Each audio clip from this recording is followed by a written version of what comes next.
Hello, this is Michelle Garnett with Tony Atwood. Welcome to today. It is Ask Tony and Michelle Day, and our question today pertains to emotional distress versus trauma. How do we distinguish the two? So first of all, Tony, if I can ask you, tell us about emotional distress. Well, emotional distress is something you're going to anticipate is going to happen. It happens to all of us. Sometimes worse than other occasions, but it means feeling stressed, anxious, angry, scared, depressed, for example. And these are reactions to circumstances that it is relatively easy to overcome them, to have closure, and to move on. They are events that you don't want to remember, but it's not going to cause you pathology in terms of being a really scary experience. No.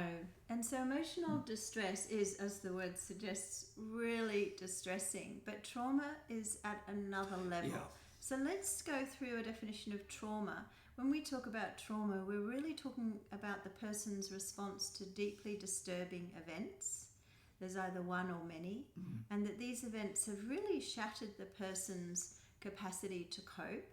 And it's usually because they have threatened that person's safety. We'll talk more about causes of trauma later.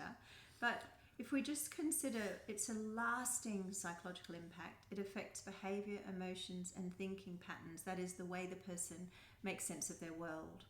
So when we talk about the duration of trauma, we're usually talking about PTSD or post-traumatic stress disorder. And what happens here is that the person's whole world is impacted to the sense that they don't feel safe anymore.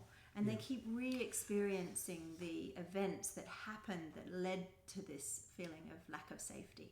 And that could be through nightmares, through flashbacks, through dissociation, suddenly feeling that you are inundated with those physiological experiences before. Your body is on hyper alert, the hypervigilance comes in, the startle reaction is greater. It's very, very difficult to think about yourself or the world in the ways that you could before these traumas came in. So the traumas persist way after the events have passed, and sadly tend not to resolve on their own. And so there needs to be some professional help to assist the person to overcome the PTSD. So the impact affects everything. The way the person manages their workplace, their family life, how they talk to themselves inside. There's often emotions going on like depression and anxiety that come along with PTSD. It's very debilitating and it's very emotionally distressing, but trauma goes way beyond our typical emotional distress experience. But Tony, there's different types of trauma. Yeah, what we've been describing is the degree from something relatively minor, emotionally distressing to traumatic.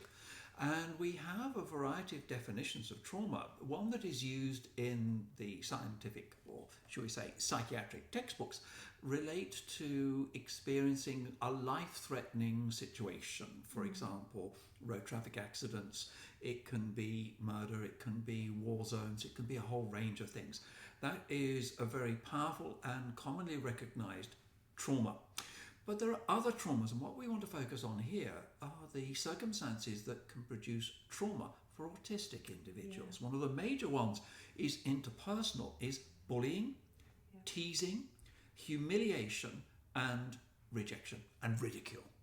And this is so relentless, this is so debilitating, it is very upsetting for the autistic person that eventually it may be relatively low level in its moment, but it goes on and becomes stronger and stronger and stronger and more debilitating.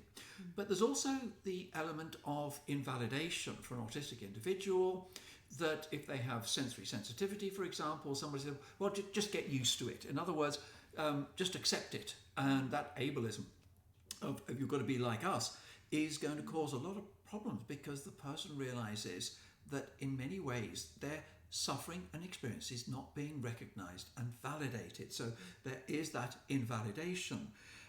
There's also the issue that can occur with the bullying and the teasing and the rejection is you're not one of us.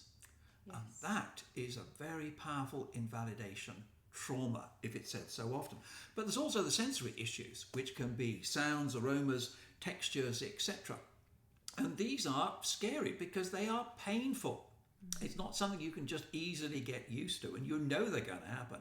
And the fact that they are relentless and may not be accepted by other people or support given, that makes them actually traumatic. So there is an association between autism and trauma. Yes, there is. Thank you, Tony. So we hope that's been helpful. Thank you for your questions, and we'll talk to you again soon. Thank you.